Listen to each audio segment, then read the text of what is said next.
Como a melhor liga do mundo virou um meme completo. Italiano já foi a Série A Team, ou o campeonato italiano, já foi o mais disputado e forte do mundo. Sua era de ouro é marcada de meados dos anos 80 até o fim dos anos 90, mas dá pra dizer que até a primeira década dos anos 2000 ainda era uma liga super relevante e de grande competitividade a nível global. Mas nos últimos anos, a queda foi tão brusca que passou a ser uma liga esquecida, uma liga em que poucos ligam e se interessam em assistir. Neste vídeo nós vamos mergulhar no campo de atuação da liga italiana e tentar entender como ela ficou tão atrás de outras grandes ligas. E não é nem uma comparação só com a Premier League, que foi algo fora da curva, mas sim em uma comparação com a La Liga e a Bundesliga. Então já tranca a porta do quarto e fecha suas outras telas para focar nessa análise de trave a trave. Antes de continuar o conteúdo, eu vou deixar rapidinho algumas camisas novas da Cabebusto. Dá para dizer que começou após a Copa de 2006, mas na minha visão, antes disso, eles já davam indícios que passariam por um período complicado, já que na Copa de 2002 passaram pelo vexame de ser eliminados pela Coreia do Sul e na Euro 2004 nem passaram da fase de grupos, caindo para Suécia e Dinamarca. Foram campeões em 2006, tendo todo o elenco da Azurra atuando na Série A. Mas já na Euro de 2008, o time estava desmantelado, apesar de ainda ter uma base dos campeões. Eles sofreram em um teórico grupo da morte com Holanda, França e Romênia, mas era o grupo da morte só na teoria mesmo, porque a França era uma seleção horrorosa naquela época. Foi talvez o pior momento da história da seleção francesa, embalado com aquele presentão do Zidane na final de 2006. Mas foi isso, a Itália venceu apenas a França naquela competição, que ficou em último do grupo, e a mesma França que também viria a ficar em último no seu grupo da Copa de 2010. E falando nela, a Copa de 2010 da Itália. Cara, aquilo foi inacreditável, era o grupo mais fácil da competição. Talvez a Argentina também possa dizer que pegou um grupo fácil, mas a Itália ficar em último lugar era papo de maluco. E na Euro seguinte, a de 2012, parecia que as coisas estavam melhorando um pouco para os italianos. O Balotelli estava voando, eles chegaram na final passando por Inglaterra e Alemanha, mas aí levaram um sacode de 4-0 da Espanha e baixou a bola da Azurra novamente. A Copa de 2014 veio e nessa dá até para passar um pano. O grupo era ao lado de Inglaterra, Uruguai e Costa Rica. Temos que dizer que o futebol apresentado por Costa Rica e Uruguai foi muito bom, e a Itália novamente ficaria fora do mata-mata pela segunda Copa seguida. Na Copa de 2018, eles nem conseguiram se classificar, e quando tudo parecia ir bem, com a conquista da Euro em 2021, eles acabam ficando novamente fora da Copa do Mundo, sendo eliminados pela Macedônia do Norte. Mano, esse daqui foi foda, mano. Quem lembra desse jogo, Kit? No último segundo, praticamente, o maluco acerta uma bica, viado, do meio de campo, mano. Tá, Desde porra. 2006, a Itália não faz uma partida de mata-mata em Copa do Mundo. Na próxima Copa, eles completam 20 anos sem jogar umas oitavas de final. Mano, vamos até ver aqui, tio, só de raiva.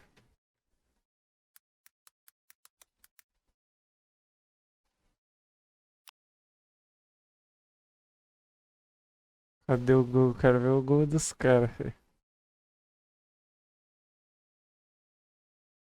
Olha aí, meu Deus do céu! Aí, ó. Meu Deus do céu! Meu Deus do céu! Mano, faltando 3 minutinhos, filho. Já toma, mano. Que isso, Meu Deus do céu, que eu isso, tô Leque? Macedônia, eu não acredito no que eu tô vendo, eu não acredito no que eu tô vendo. Que isso, Leque? Eu não acredito no que eu tô vendo, irmão. Que Eu isso, não Leque? acredito, Que eu não isso, que acredito, isso, cara? eu não Que isso, acredito, cara? eu não Que acredito. chutaço. Que isso, Pô, eu cara? não acredito no que eu tô vendo, gente. Que isso, cara? Olha a cara do Não Blank. acredito que eu tô vendo. De nervoso, assim, tipo, eu não tô acreditando no que aconteceu, cara. Que isso, Qual que é cara? o segundo chute dele? Não, vou Teve um no confirmar primeiro aqui. tempo, eu Teve um acho. no primeiro tempo, mas gol do Trajkovski, né? Ou Trajkovski, eu não sei como é que se pronuncia. Moleque, Eu chutaria que loucura. Trajkovski. Ah, o Zaga tá pedindo mão, daqui eu já adianto que eu não vou não. Toma, filho. Esse Que pombo seja, sem e sem asa. dúvida, isso é reflexo do que vou explicar agora. Deixando a seleção um pouco de lado, vamos focar na Liga Italiana, que bom, era de fato a melhor do mundo. Você tinha times poderosos, Inter de Milão, Juventus, Milan, que sempre estavam brigando nas finais de competições europeias ou tinham os jogadores mais renomados do momento, mas também tinha times fortes de segundo escalão. Era a liga mais famosa nos videogames, muito também Pode por pá, isso, por ter os melhores times e os melhores jogadores. E isso fez com que os clubes É louco, eu lembro de ter jogado, eu jogava com o Milan no PS, no PlayStation, velho. O Milan do Kaká, o bagulho era chave demais. italianos ganhassem um espaço de carisma no Bomba Pet, 100% atualizado. Nessa época aí, tinha atualizado o bagulho. imaginário do brasileiro. Mas o problema não foi nenhuma medida que a Série A tomou para que essa realidade mudasse. Foi mais uma medida que ela não tomou. Enquanto os outros produtos, como a Premier League e a La Liga, tomavam atitudes para facilitar o crescimento e a globalização da competição local, seja flexibilizando as contratações dos times ou dando incentivos para a melhoria de estádios e investimentos em jovens promessas de fora, a Série A manteve uma postura que não condizia com a evolução que o esporte e o mundo vinha passando, principalmente financeiramente. Para você ter uma ideia, muitos estádios da Itália não passam por reformas desde 1990, ano em que o país sediou a Copa do Mundo. É como se depois de sediar o evento, eles passassem a não dar mais importância para a estrutura, e isso influencia em várias outras coisas, até mesmo no incentivo de jovens a ingressar no clube ou torcedores a aumentarem a frequência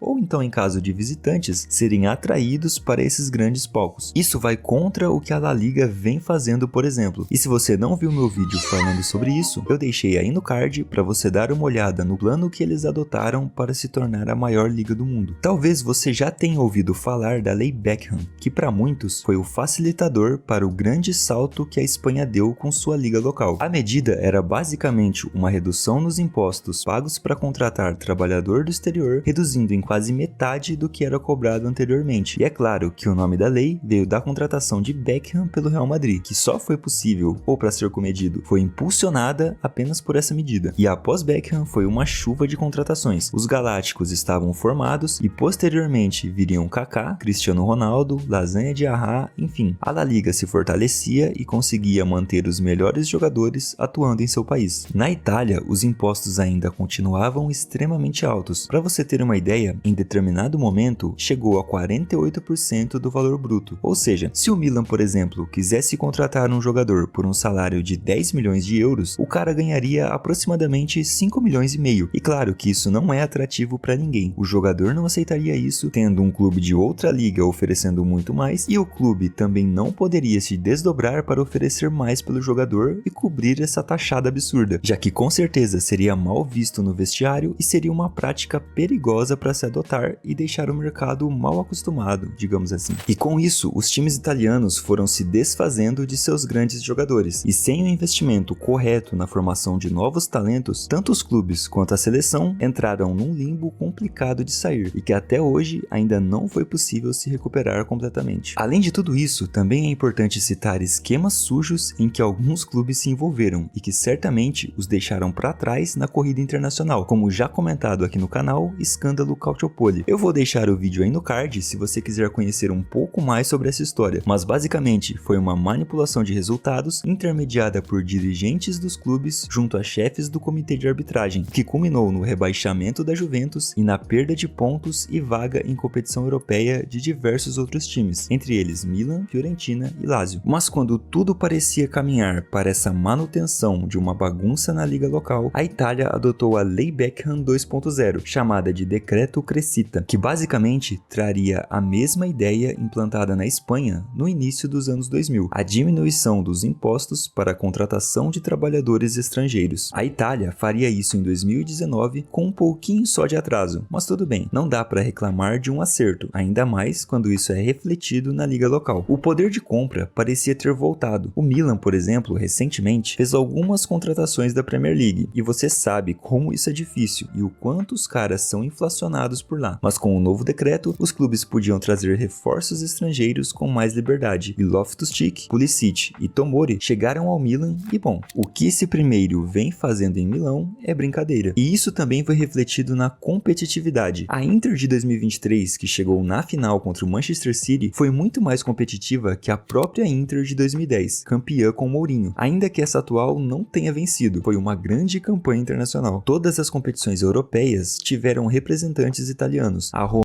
É, e também o Milan também, tipo, chegou na final, chegou na semi nessa Champions aí e foi eliminada pela Inter, pá.